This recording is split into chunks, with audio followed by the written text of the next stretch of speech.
그 언약 때문에 우리의 인생이 즐거워집니다. 이유는 원래 인간을 하나님이 그렇게 창조하셨기 때문에 그렇습니다. 오늘 그 마태복음 16장 16절에 주는 그리스도시요 살아계신 하나님의 아들이시라는 고백은요, 단순한 그냥 문장이 아닙니다. 베드로가 그 예수님을 따라다니면서 예수님이 했던 사역들을 다 보고 정말 성경에서 나왔던 약속했던 메시아가 바로 그 그리스도시구나, 그 예수님이시구나 정말 인정하고 제자가 됐습니다. 근데 어느 날 예수님께서 복음이 들어가니까 제자들을 불러놓고 하는 말입니다. 내가 이제 내일 하나님이 약속하신 그 언약을 이루기 위하여 십자가에 못 박혀 죽을 거다, 잡혀갈 거다 했더니 베드로가 안 된다고 합니다. 그러니까 예수님께서 베드로 보고 네가 새벽닭이 3번 울기 전에 나를 저주하고 부인할 거다 말씀하시죠. 그랬더니 베드로가 하는 말이 절대로 그런 일은 없다고, 내가 예수님을 배신한 일은 절대로 없을 거라고 장담을 합니다. 근데 그 다음날 정말 예수님의 말씀대로 예수님이 잡혀가시고 그 모닥불을 쬐고 있는 순간에 베드로에게 누군가가 말하는 거죠. 예수의 제자다라고 말을 하니까 무섭고 두려워서 예수님을 저주하고 정말 부인합니다.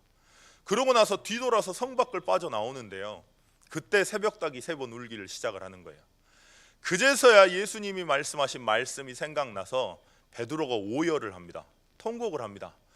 베드로의 마음은 정말 주는 그리스도시요 살아계신 하나님의 아들이시라는 걸 정말 고백했던 걸 거예요. 그렇지만 그 외치는 음성으로 역사는 일어나지 않습니다. 주는 그리스도시요 살아계신 하나님의 아들이십니다, 주문처럼 떠드는 것으로, 그냥 아는 것으로 내 인생이 바뀌진 않습니다.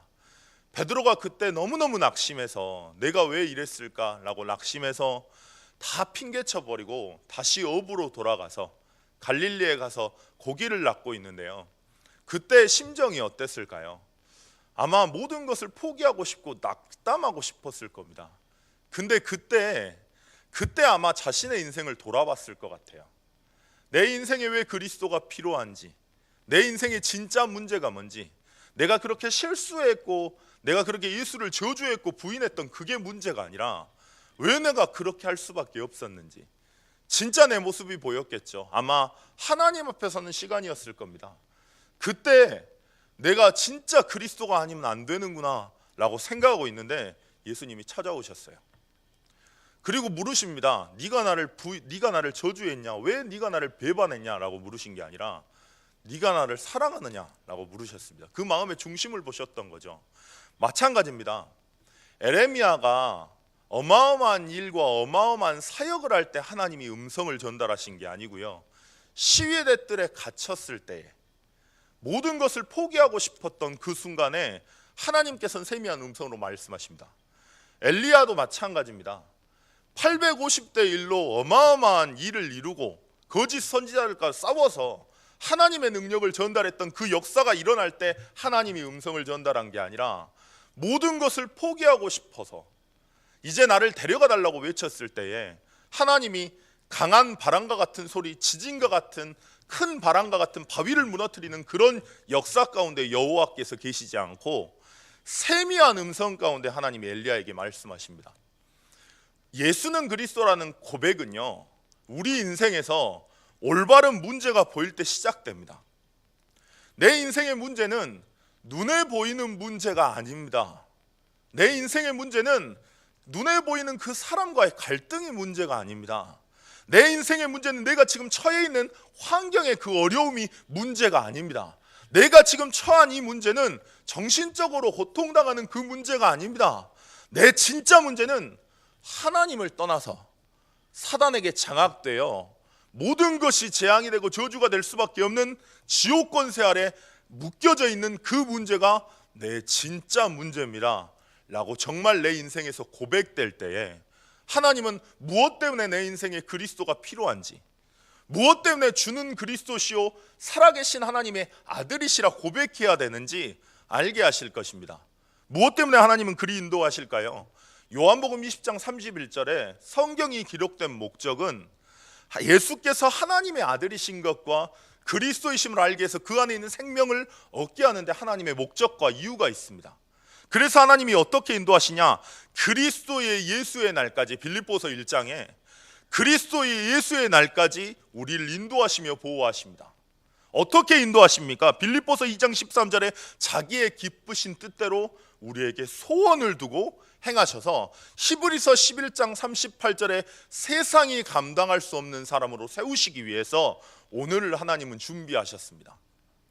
여러분들이 문제를 보실 때, 여러분들이 사건을 겪으실 때, 여러분들이 어려움에 처할 때, 여러분들이 감정적으로 힘들 때 어디에 문제를 보십니까? 오늘 언약을 중심 속에 모신다는 것은 이론이 아니라 수학 문제를 풀 때 해답지를 보고 푸는 게 아니라 그 문제를 가지고 고민을 해보는 겁니다. 왜 내겐 이것이 문제가 되는지, 왜 나는 눈에 보이는 사실에 자꾸 걸리는지, 정말 여호와 앞에 진솔하게 설 때에, 정말 베드로처럼 하나님 그렇게 행동을 했고 실수했고 배반했지만 그 뒤돌아섰을 때에 자기를 보면서 오열했던 그 진실함이요, 하나님 앞에 진실하게 진솔하게 섰을 때에 하나님은 알게 하십니다. 내 인생의 진짜 문제는 근본 문제라고 하는 것을요. 하나님을 떠나서 사단에게 장악되어 지옥 권세 아래 살 수밖에 없는 인간임을요. 그때 나오는 것은 정말 왕 선지자 제사장 대신 나의 왕 되시고 나의 제사장 되시고 나의 선지자 되신 그 그리스도인에게 내 것 됩니다. 그 그리스도가 내 것 될 때에 나오는 게 뭐냐? 그분이 내 인생의 주인임을 알게 됩니다. 매일매일 저는 영접합니다.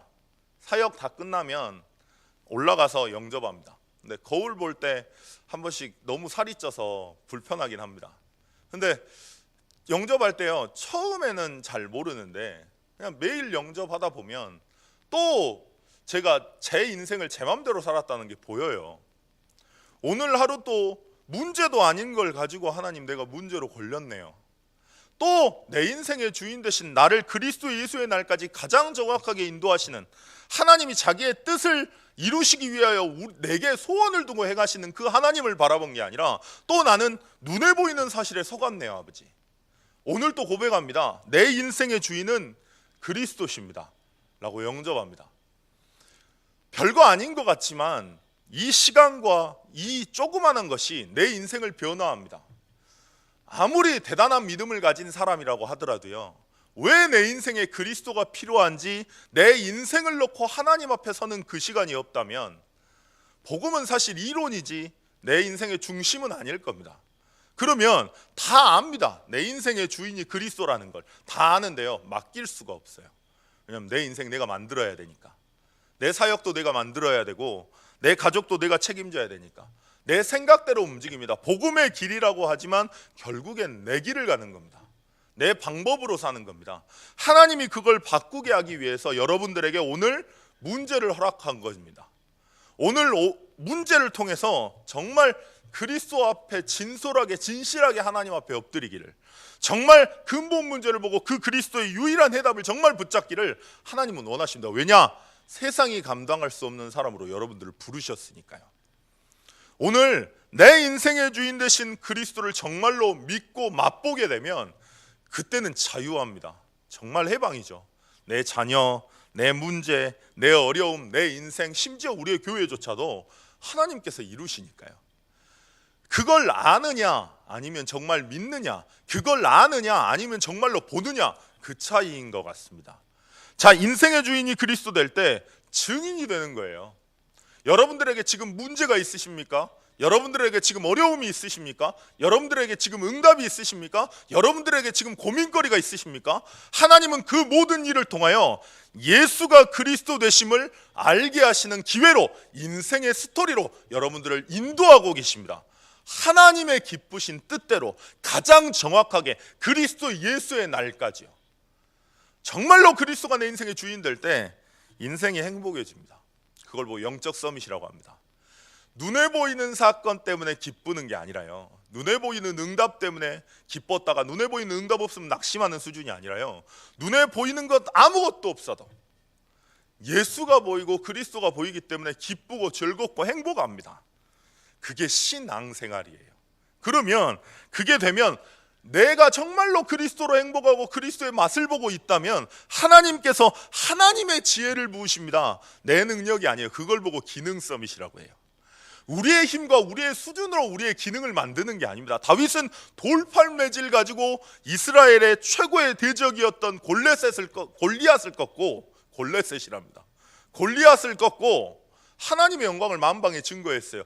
다윗의 능력이 아니라 하나님은 돌팔매질 그 별것도 아닌 기능을 가지고 하나님 시대를 뒤집으십니다. 그게 기능 서밋이에요. 전지전능하신 하나님께서 말씀 한마디로 천지를 창조하시는 어마어마한 것을 하시는 그 살아계신 하나님께서 여러분들과 함께 하십니다. 그 능력이 나의 능력 되는 겁니다. 그걸 보고 문화 서밋이라고 합니다. 어디에 답이 있습니까? 언약이 내 중심 속에 들어올 때, 그건 하나님의 은혜여야 해요. 그래서 오늘 하나님이 여러분들에게 원하시는 건 딱 하나입니다. 정말로 진실하게 하나님 앞에 서기를 원하세요. 정말로 진솔하게 하나님 앞에 들어가기를 원하세요. 낙담하신다면 오히려 낙담하시면 됩니다. 그리고 정말 그리스도의 은혜를 보시면 돼요. 정말로 하나님께서는 그리스도의 비밀을 알게 하시고 여러분들을 세상을 감당할 수 없는 그런 증인으로 이미 창세전 영세전에 부르셔서 지금도 오늘 또 여러분들을 가장 정확하게 인도하고 계십니다. 오늘 다른 곳에 마음을 빼앗기지 마시고요, 다른 맞는 사실들로 마음을 쏠리지 마시고요, 하나님을 바라봐 보십시오. 정말로 언약을 이론이 아닌 내 중심 속에 담기 위해 하나님께 기도해 보십시오. 그러면 하나님께서는 어마어마한 비밀과 어마어마한 축복을 여러분들에게 전달하게 하실 것입니다. 그 비밀을 가질 때에 여러분들은 어디로 가든 어느 곳에 있건 흔들리지 않는 여호와의 증인이 될 것입니다. 그리고 언약궤를 그 사람이, 언약이 뭔지 아는 그 사람이 언약궤를 맬 때 즐거이 매겠죠. 그리고 24시간 그 언약을 묵상할 수 있겠죠. 오늘 여러분들을 그 축복을 주시기 위해 이 자리에 부르셨습니다. 오늘 하나님 앞에 진실하게 서는 시간이 되길 원합니다. 기도하실 텐데요, 협동조합 어린이집 지금 준비되고 있습니다. 다윗처럼 성전이 준비되는 뭔가가 아무것도 없었는데도 하나님의 언약을 붙잡고 시대의 소원을 붙잡고 준비를 했지 않습니까? 그런 어린이집 협동조합이 될 수 있도록, 그리고 지금 미국 순회 선교 중이십니다. 하나님, 복음에 반응하는 올바른 제자들이 일어서는 시간 될 수 있도록 팀들에게 영육간의 강건함 허락해달라고, 그리고 참소망 다락방 사역자 집중훈련 있습니다. 하나님, 집중훈련 통해 실제 사역자들이 일어나는 시간 될 수 있도록, 그리고 김혜경 권사님 수요일날 수술하시고요, 정재현 청년 3차 면접 준비 중이시고 이승호 장로님 출장 가신다고 합니다. 하나님, 움직이시는 걸음걸음마다 하나님이 성령으로 충만하게 역사하시고 치유의 손길을 더하시고 응답하시라고, 문제와 어려움, 중요한 결정을 하는 모든 성도님들에게 하나님의 언약이 회복되는 시간 될 수 있도록 주님 역사해달라고 잠깐 기도하시겠습니다. 하나님 아버지, 은혜 감사합니다. 하나님은 창세전에